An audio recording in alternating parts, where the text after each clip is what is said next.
Hey, what's going on guys? Arekkz here, welcome back to another video for Valorant, and today I want to put together a beginner's guide for those of you jumping into Valorant for the first time. Maybe you've got your key, you're jumping in to try it out, and depending on what other shooters you've played in your gaming history, this game will either feel very at home to you or will feel very, very different. If you have history with CSGO, then you'll feel right at home. Meanwhile, if you come from games like Call of Duty, Battlefield, Rainbow Six, things like that, then Valorant will definitely have a learning curve to it. There'll definitely be things you need to adjust to, but once you start to get a feel for it, once you start to understand how the game plays, it is incredibly enjoyable. So in this video, I want to go over a few things: positioning, tactics, movement, all that kind of stuff that'll help you get the best start possible in game.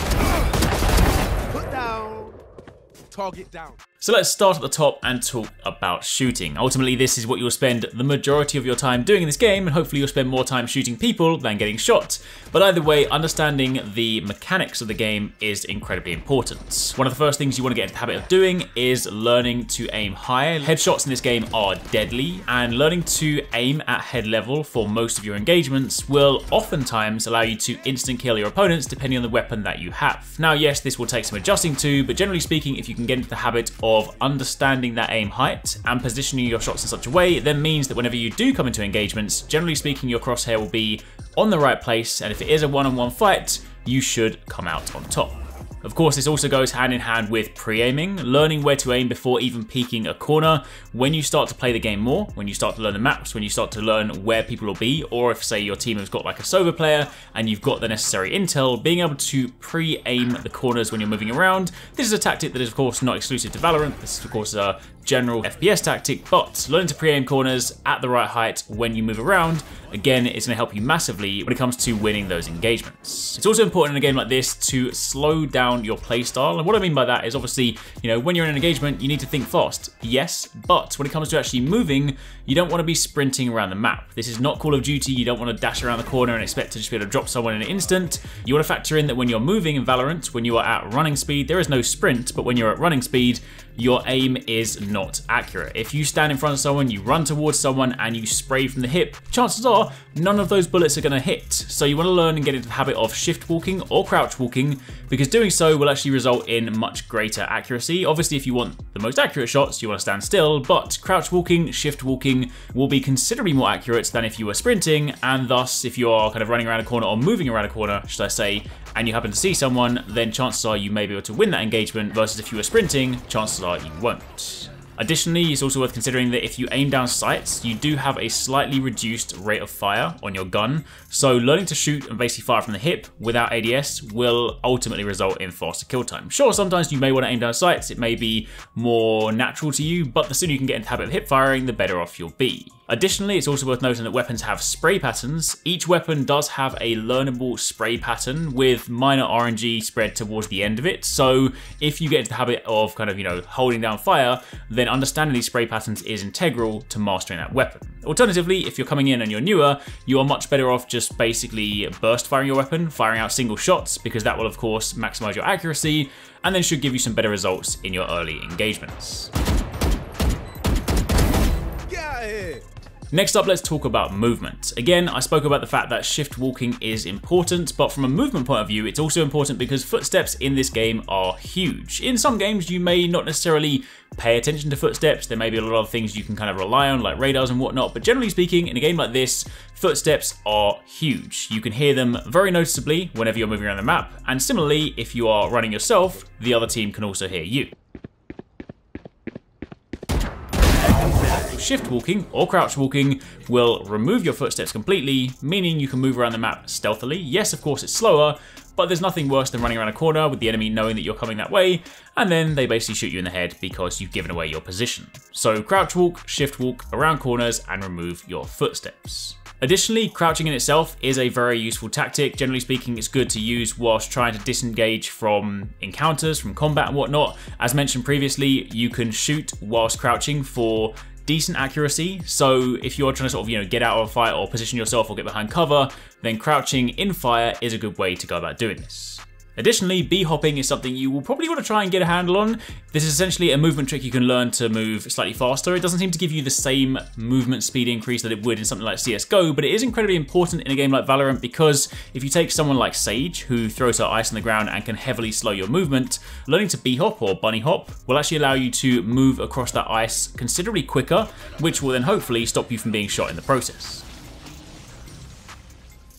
Moving on from there to talk about attacking. Games in Valorant work around two main phases, attacking phases and defending phases. Now there are lots of different strategies you can use as a team when it comes to attacking, but for the sake of the beginner's guide, just to kind of give you guys the basics, top level, when you're on the attacking side, one person on your team will carry a bomb or a spike, as it's known in Valorant, and this then needs to be placed on the point. You then need to defend it until the spike explodes. That's generally speaking top level for attack.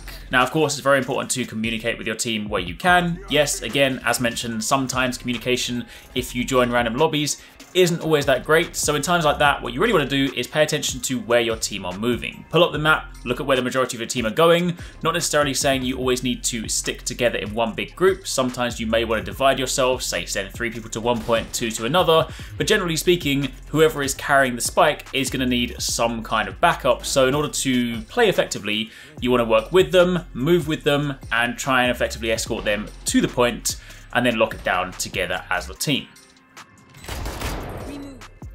Meanwhile, when it comes to defending, much like attacking, there are again a variety of different strategies you can use, but for the purposes of this guide, top level, as a defender, you need to stop people from planting the spike, and in the event they do plant the spike, you then need to defuse it before it goes off. Now defending, of course, involves holding both points simultaneously. You'll of course have to do this with different configurations. Some maps have 3 points, A, B, and C, meanwhile others just have 2.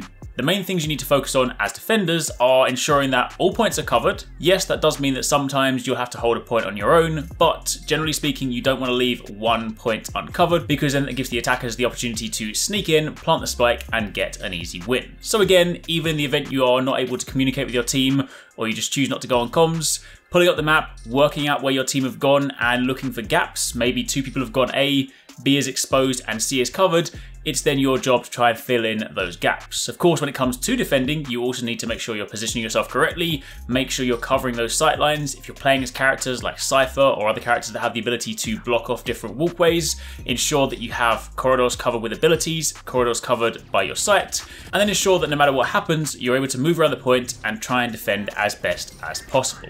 Note that whenever someone is planting the spike, there is a very noticeable audio cue, so listen out for that, because if somebody is planting the spike near you, then it's your job to call out to your team, let them know you need backup, so then everybody can rotate to move accordingly. Because of course, once you know where the enemy are, once you know where they're trying to plant the spike, there's no need to necessarily defend the other points. Another thing that's important in Valorant is the economy. Whenever it comes to the beginning of a round, you of course have the option to buy your weapon, buy your abilities that you want for that given round, and of course as you play, as you get kills, as you complete rounds, you will then get more currency. You can also see what the minimum amount of currency you'll get per round is on the buy-in screen. So if you are wondering what will happen, even if you play really badly, you can use this to plan for rounds ahead. And this is incredibly important because it's very tempting sometimes to just jump in and be like, I'm gonna buy whatever I can. But you often need to think multiple rounds ahead. Round 1, typically all you're gonna be buying is a pistol, maybe some armor. However, learning what an eco round is, or an economy round, is very important for working with your team. Sometimes you may be on the back foot, sometimes you may be getting defeated, sometimes you may be in a round where you get completely swamped. It may well then be a team tactic to have an eco round where you don't spend much money, and you then go in with less than optimal weapons, so that then on the following round you'll have the money, you'll have the necessary currency you need to buy the more powerful weapons, the weapons that you can ultimately use to make that push, and you can then bring it back. So don't always think about spending all your money, sometimes think about saving it to work with your team. Additionally, look out for your teammates as well. Sometimes if you have been playing exceptionally well and your teammates maybe have been falling behind, you can often buy weapons for them. If you are low on currency, you can request that someone buys it, and assuming they have enough, assuming they're generous and they're there to help you, which they should be, I mean they're on your team, then they too can buy weapons for you.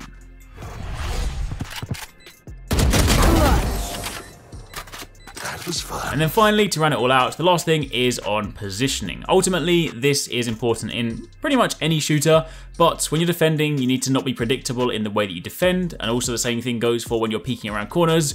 Work with the position and use it, sure, but then find other angles in that same area that you can use to look at that same position. You don't then want to be predictable to the point where every single time a round starts, you run to that very same corner, because the second the enemy team starts to get wind of that, you're very quickly going to get picked off each round. So look at the area, look at the map, look at where you're defending, look at the points you need to focus on, the sight lines or things like that, and try and get a feel for different places you can position yourself in the event the enemy is coming from different angles. But ultimately, that is pretty much it. That's a quick rundown on some things you want to factor in when you're starting in Valorant. It may seem a little bit daunting once you first start if you haven't played a game like this before, but once you really start to get a feel for it, once you start to get better at it, it is genuinely a lot of fun to play. Anyway, that's it for the time being. Hopefully you guys find this helpful. If you have any more questions, by all means let us know in the comments down below, and be sure to keep it locked for plenty more. Thanks so much for watching, guys. I hope you enjoyed that video. Don't forget, if you haven't already done so, you can join the Arekkz Gaming Discord. We've got an awesome community over there with so many different channels for you to chat loads of different topics and different games. I'm in there, the team's in there if you guys want to chat with us, find people to play with. It's just in general a great place to be. And of course, if you enjoyed this video, don't forget to turn on those notifications so you don't miss any of our future uploads.